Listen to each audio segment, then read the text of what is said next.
الرحمن الرحيم قال الله تبارك وتعالى في القرآن المجيد والفرقان الحميد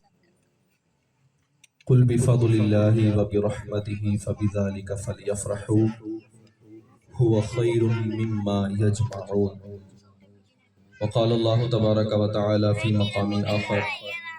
إن الله وملائكته يصلون على النبي يا أيها الذين آمنوا صلوا عليه وسلموا تسليما پڑھیے اللہم صلی علی سیدنا و مولانا محمد معدن الجود والکرم وعلی آلہ وصحبہ وبارک وسلم صلاة و سلاما علیک یا سیدی یا رسول اللہ وعلی آلک و اصحابک یا حبیب۔ تبارک و تعالیٰ کے کرم اور فضل سے ہم محفل میلاد مصطفیٰ صلی اللہ تعالی علیہ وآلہ وسلم میں شرکت کرنے کے لیے حاضر ہیں۔ اللہ تبارک و تعالی ہمارا آنا، محفل میں بیٹھنا اپنی بارگاہ میں قبول فرمائے۔ مختصراً چند باتیں میلاد مصطفیٰ صلی اللہ تعالی علیہ وآلہ وسلم کے حوالے سے گوش گزار کروں گا۔ کوشش کریں کہ توجہ کے ساتھ ان باتوں کو سماعت فرمائیں۔ انشاءاللہ اللہ نے چاہا تو بہت سارے اعتراضات کا جواب بھی ملے گا، اور خاص اس مہینے میں جو چند باتیں اس میلاد مصطفیٰ صلی اللہ علیہ وآلہ وسلم کی خوشی منانے پر جو شکوک و شبہات اور وسوسے شیطان کی طرف سے پھیلا دیے جاتے ہیں، اللہ نے چاہا تو ان کی بھی کاٹ ہو جائے گی۔ توجہ کے ساتھ سنیں۔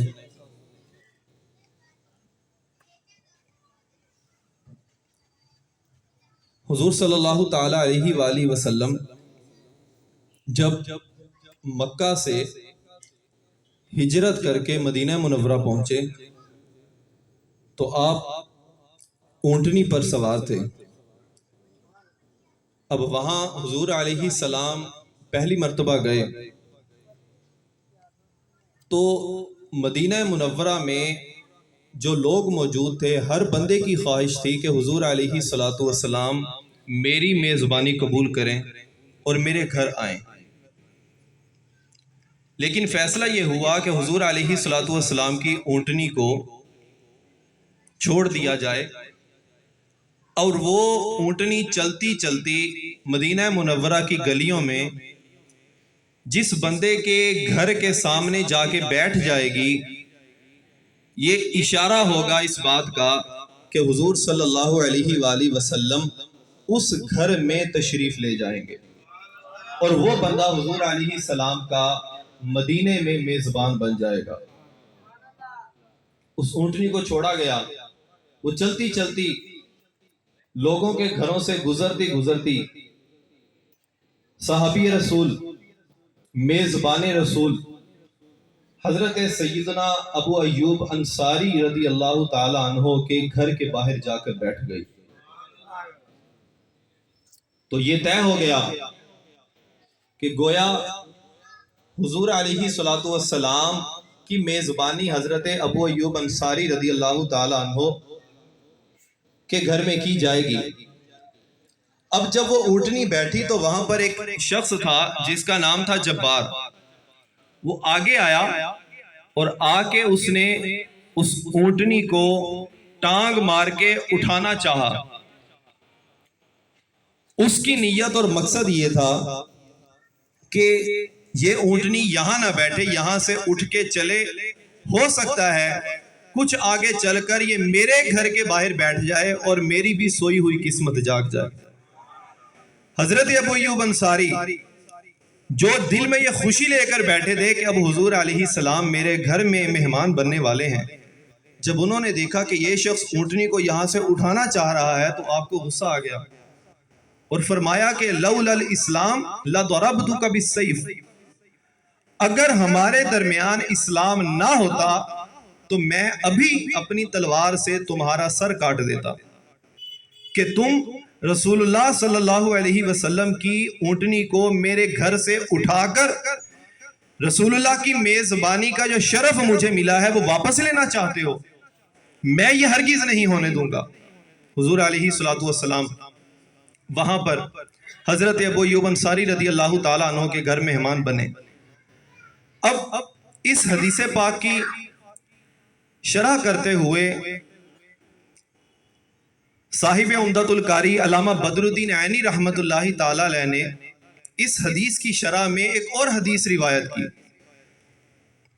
وہ حدیث بڑی توجہ سے اور قابل غور سننے والی بات ہے۔ علامہ بدر الدین عینی رحمت اللہ تعالیٰ علیہ فرماتے ہیں کہ وہ اونٹنی حضرت ابو ایوب انصاری رضی اللہ تعالیٰ عنہ کے گھر کے سامنے جا کر بیٹھی۔ اس کے پیچھے کوئی نہ چاہنے والی وجہ یا نہ سمجھ آنے والی بات، یا ایسا کہا جائے کہ چلتے چلتے وہ وہاں پر بیٹھ گئی اور خود بخود ہی سارا ہو گیا، اس کے پیچھے کوئی وجہ نہیں، کوئی ریزن نہیں۔ فرمایا ایسا نہیں۔ فرماتے ہیں کہ اونٹنی کا حضرت ابو ایوب انصاری کے اس خاص گھر کے آگے بیٹھنا، اس کے پیچھے بہت بڑا فلسفہ موجود ہے۔ اب وہ فلسفہ کیا ہے؟ علامہ عینی فرماتے ہیں حضور علیہ السلام کی ولادت سے 1000 سال پہلے، اچھا آج میں نے بیان کوئی جوشیلے انداز میں، خطیبانہ انداز میں جیسے کیے جاتے ہیں وہ نہیں، چند ایک باتیں چونکہ ہمارے ذہنوں میں بھی، ہمارے بچوں میں، ہمارے ہمسایوں نوجوانوں کے ذہنوں میں بھی عجیب و غریب قسم کے وسوسے لوگوں کو سن سن کر پیدا ہوتے جا رہے ہیں، اور وہ معاذ اللہ میلاد مصطفیٰ صلی اللہ علیہ وآلہ وسلم جو کہ اس کائنات کی خوشیوں میں سب سے عظیم ترین خوشی ہے، اس خوشی پر خوشی منانے کی بھی دلیل مانگنا چاہتے ہیں۔ تو میں چاہتا ہوں کہ یہ شیطانی وسوسے دور ہو جائیں۔ علامہ عینی فرماتے ہیں کہ حضور علیہ السلام کی ولادت سے 1000 سال پہلے یمن کا، ملک یمن کا ایک بادشاہ تھا جس کا نام تھا طبع اول۔ وہ 1000 سال پہلے اس کا معمول یہ تھا کہ وہ دنیا کے مختلف علاقوں میں سفر کرتا تھا، وہاں کے حالات کو جاننے کے لیے، وہاں پر اپنا نظام قائم کرنے کے لیے۔ ایک مرتبہ وہ یمن سے چلا، چلتے چلتے وہ مکہ مکرمہ کی سرزمین پر پہنچا، وہاں کچھ دیر اس نے قیام کیا، وہاں سے اس نے دوبارہ سفر شروع کیا اور یثرب پہنچا، جسے آج مدینہ منورہ کہا جاتا ہے، جس کا پرانا نام یثرب تھا۔ اب جب وہ یثرب پہنچا، وہ کچھ دن وہاں پہ ٹھہرا، جب جانے کا ارادہ کیا وہاں سے آگے، تو اس طبع اول بادشاہ کے ساتھ 400 علماء کی ایک جماعت ہمیشہ رہا کرتی تھی۔ وہ جہاں بھی جاتا تھا اپنے دین اور اپنے مذہب کے 400 بڑے بڑے علماء کو ساتھ لے کر چلتا تھا۔ جب وہ علماء وہاں پر پہنچے اور وہاں سے جب چلنے کا بادشاہ نے حکم دیا، تو ان علماء نے 400 لوگوں نے وہاں پر ایک میٹنگ کی اور پھر بادشاہ کو آ کے بتایا کہ اے بادشاہ، اگر آپ یہاں سے جانا چاہتے ہیں تو چلے جائیں، لیکن ہم سب علماء نے، سارے لوگوں نے یہ فیصلہ کیا ہے کہ ہم اپنی باقی بچی ہوئی زندگی اسی یثرب والی سرزمین پر گزاریں گے۔ بادشاہ نے کہا کہ وہ کیوں؟ تم یہاں سے جانا کیوں نہیں چاہتے؟ میرے ملک یمن میں کس چیز کی کمی ہے؟ یہ یثرب والی جگہ کوئی صاف ستھری رہنے کے قابل بھی نہیں ہے، بیماریاں بھی بہت ہیں، صفائی ستھرائی بھی نہیں ہے، آمد و رفت بھی نہیں ہے، اور میری یمن کے اندر بادشاہ سلطنت تو بہت بڑی ہے، تمہیں تو وہاں پر کسی چیز کی کمی نہیں، تمہارے سارے اخراجات تو میری طرف سے پورے کیے جاتے ہیں، تم یہاں کیوں رہنا چاہتے ہو؟ تو ان علماء نے بادشاہ کو یہ بتایا، فرمایا ناجد فی کتبنا نبیا اسمہ احمد۔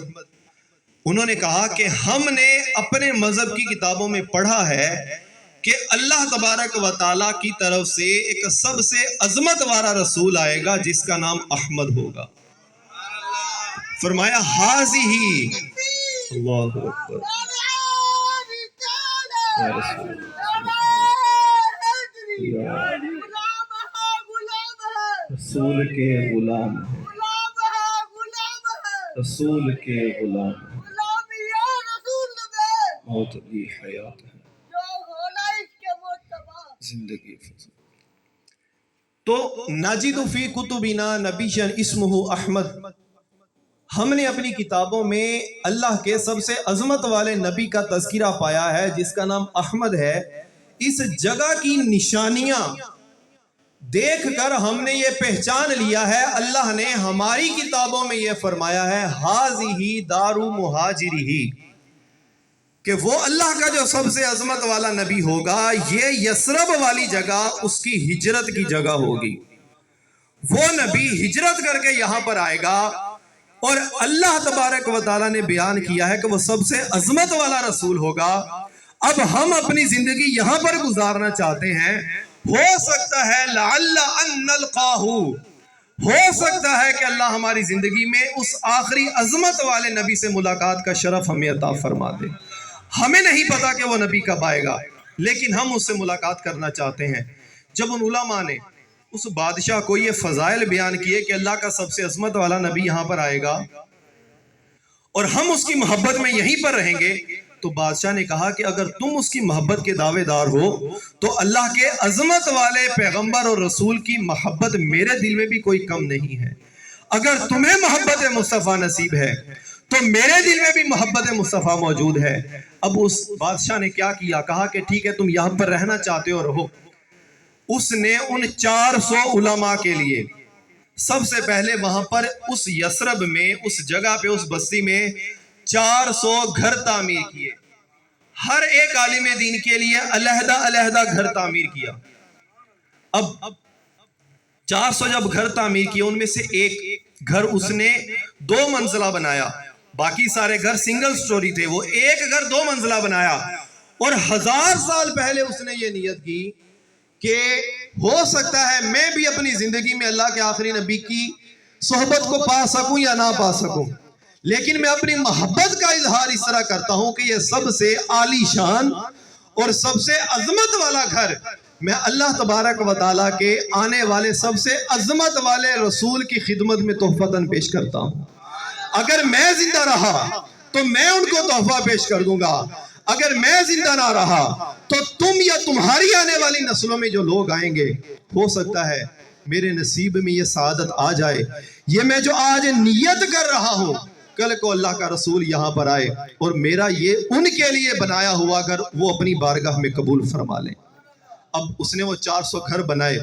پھر اس نے ان 400 علماء کی وہیں پر رہنے کا انتظام کیا، ان کی وہیں پر شادیاں کروائیں۔ اب یہ دیکھیں، اس بات پہ ذرا توجہ کریں، وہ علماء جب وہاں پر انہوں نے نیت کی کہ ہم یہاں پر رہیں گے، بادشاہ نے ان کے لیے گھر بنائے۔ جب وہ گھر بنائے جا رہے تھے، ان کو تعمیر کیا جا رہا تھا، جب مصطفیٰ کریم علیہ السلام کی آمد کا انتظار کرنے کے شوق میں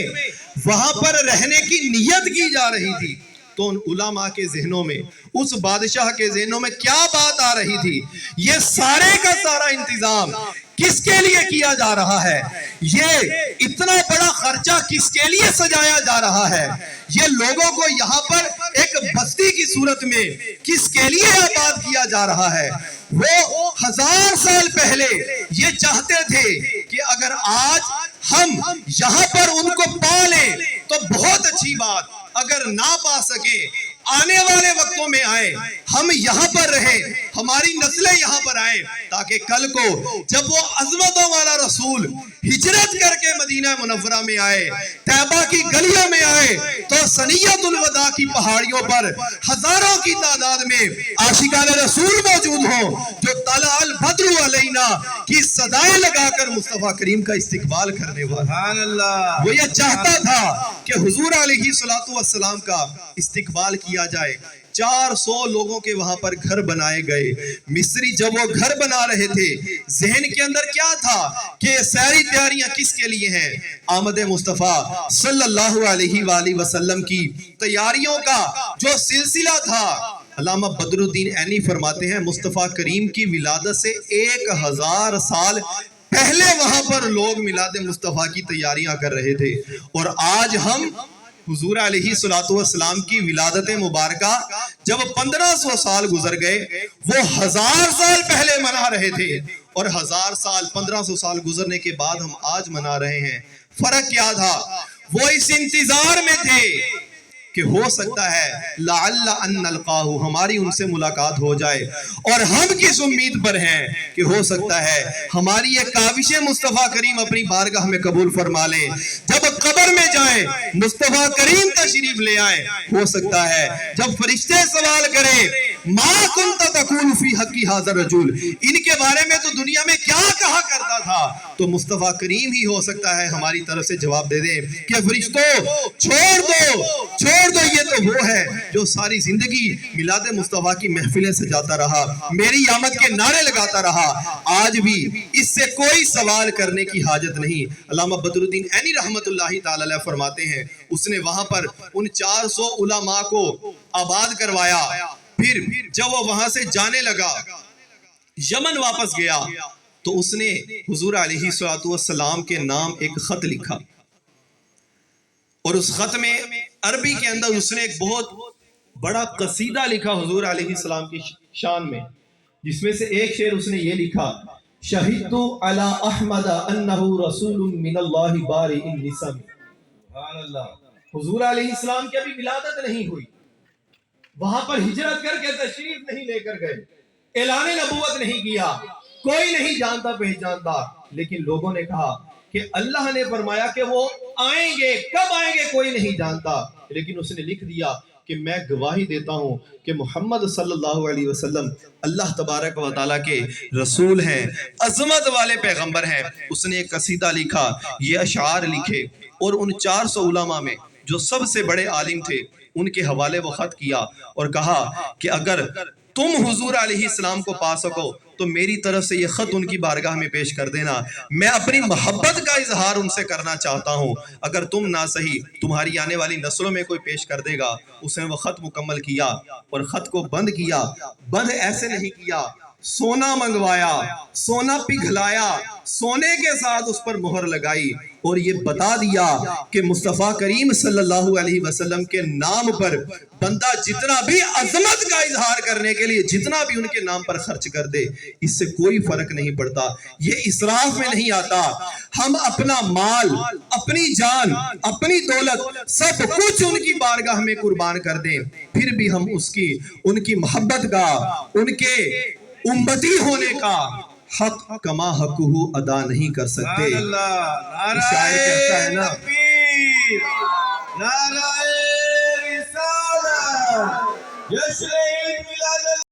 حق تو یہ ہے کہ حق ادا نہ ہوا۔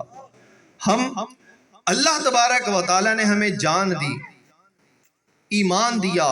قرآن دیا، سب کچھ دیا، تو یہ صدقہ ہے مصطفیٰ کریم علیہ السلام کا۔ بہرحال اب اس بادشاہ نے وہ خط لکھا، سب سے بڑے عالم کو دیا اور کہا کہ مصطفیٰ کریم علیہ السلام تک میرا یہ خط پہنچا دینا۔ وہ بادشاہ واپس چلا گیا، وہ 400 لوگ وہاں پر انہوں نے رہنا شروع کر دیا، ان کی وہاں پر آگے نسل در نسل سلسلہ چلتا گیا، وہ فوت ہوئے، آگے ان کی نسلیں آئیں، پھر ان کی نسلیں آئیں، پھر ان کی نسلیں آئیں، وہ خط بھی وہاں سے منتقل ہوتا گیا، اور نسل در نسل وہاں پہ لوگ آباد ہوتے رہے۔ جب 1000 سال کا عرصہ کم و بیش گزر گیا، مصطفیٰ کریم علیہ السلام کی ولادت ہوئی، آپ مکہ سے ہجرت کر کے اسی مدینہ منورہ کی جگہ پر پہنچے۔ جب اونٹنی کو چھوڑا گیا، وہ اونٹنی چلتے چلتے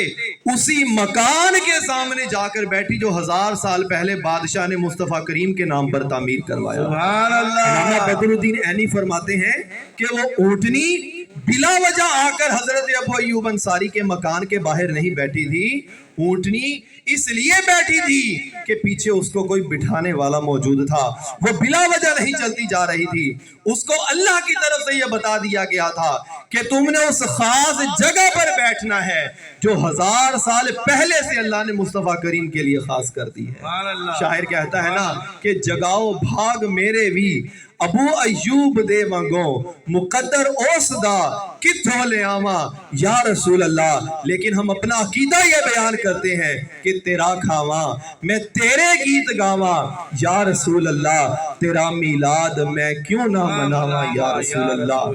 اعلیٰ حضرت رحمت اللہ تعالی علیہ فرماتے ہیں نا، ایمان ملا ان کے صدقے، قرآن ملا ان کے صدقے، رحمان ملا ان کے صدقے، وہ کیا ہے جو ہم نے پایا نہیں۔ اللہ تبارک و تعالیٰ نے تو ان کے صدقے ہمیں ہر چیز عطا کر دی، اور جب مل گئے مصطفیٰ پھر اور کیا چاہیے۔ بہرحال جب حضور علیہ السلام وہاں پر پہنچے، لوگوں نے طلع البدر علینا کی صداؤں میں مصطفیٰ کریم علیہ السلام کا استقبال کیا۔ اب حضور علیہ السلام وہاں پر پہلی مرتبہ گئے،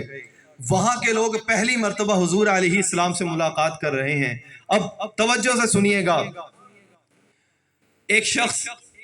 لوگوں کو کراس کرتا ہوا آگے آیا، بھیڑ تھی، رش تھا، حضور علیہ السلام کے سامنے حاضر ہوا۔ اب اس کا نام ابو لیلہ تھا، اور یہ ابو لیلہ وہ شخص تھا، طبع اول بادشاہ نے جب حضور علیہ السلام کے نام خط لکھا تھا، وہ خط جس عالم دین کو دیا تھا، اس عالم دین نے جب آگے وہ خط اپنی نسلوں میں منتقل کیا، 1000 سال سے نسل در نسل وہ خط چلتا ہوا جس بندے کے پاس پہنچا اس کا نام ابو لیلہ تھا، اور آج 1000 سال بعد وہ مصطفیٰ کریم کے سامنے حاضر ہوا کھڑا۔ سبحان اللہ۔ اب وہ پہلی مرتبہ حضور علیہ السلام سے اس کی ملاقات ہوئی، حضور علیہ السلام نے اس کو پہلی مرتبہ دیکھا۔ جب وہ سامنے آیا تو حضور علیہ السلام نے پہلی مرتبہ دیکھتے اسے فرمایا، انت ابو لیلہ ومعاک کتاب طبع، کہ تم ابو لیلہ ہو اور تمہاری جیب میں میرے نام کسی کا خط موجود ہے۔ ہاتھ الکتاب،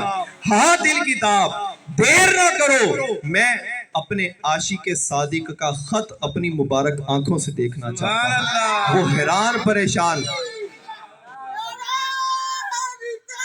یا رسول اللہ۔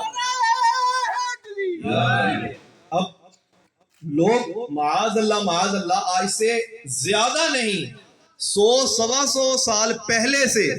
صرف زیادہ نہیں 100-125 سال پہلے سے انہوں نے معاذ اللہ ثم معاذ اللہ نقل کفر نباشت حضور علیہ السلام کے مبارک علم کو تولنا شروع کر دیا، اور معاذ اللہ ان کے علم کو جانوروں کے علم سے تشبیہ دی۔ استغفر اللہ۔ اب حضور علیہ السلام کا علم یہ تو بہت وراء الورا ہے۔ حضور علیہ السلام نے مکہ سے مدینہ تک آتے ہوئے جس اونٹنی پر سفر کیا، اس اونٹنی کو اللہ تبارک و تعالیٰ نے اتنا علم دے دیا کہ بغیر کسی کے بتائے اس نے جان لیا کہ 1000 سال پہلے اللہ نے مصطفیٰ کریم کے لیے کون سی جگہ کو خاص فرما لیا ہے۔ حضور علیہ السلام کی مبارک جانور کا جو علم ہے وہ آج کے ان جانوروں سے بہت وراء الورا ہے جو حضور علیہ السلام کے علم کو معاذ اللہ گھٹانے کی کوشش کرتے ہیں۔ امام فرماتے ہیں، تو کسی کے گھٹانے سے نہ گھٹے ہے نہ گھٹے گا کبھی چرچا تیرا، کیوں؟ کیونکہ جب بڑھانے والا ہے تجھے اللہ تعالیٰ تیرا۔ اب حضور علیہ السلام نے فرمایا کہ ہاتھ الکتاب، وہ خط لے کر آؤ۔ اس نے وہ خط نکالا، حضور علیہ السلام کی بارگاہ میں پیش کیا۔ حضور علیہ السلام نے وہ خط پڑھا جس میں سارا قصیدہ لکھا ہوا تھا، اور آخر میں اس بادشاہ نے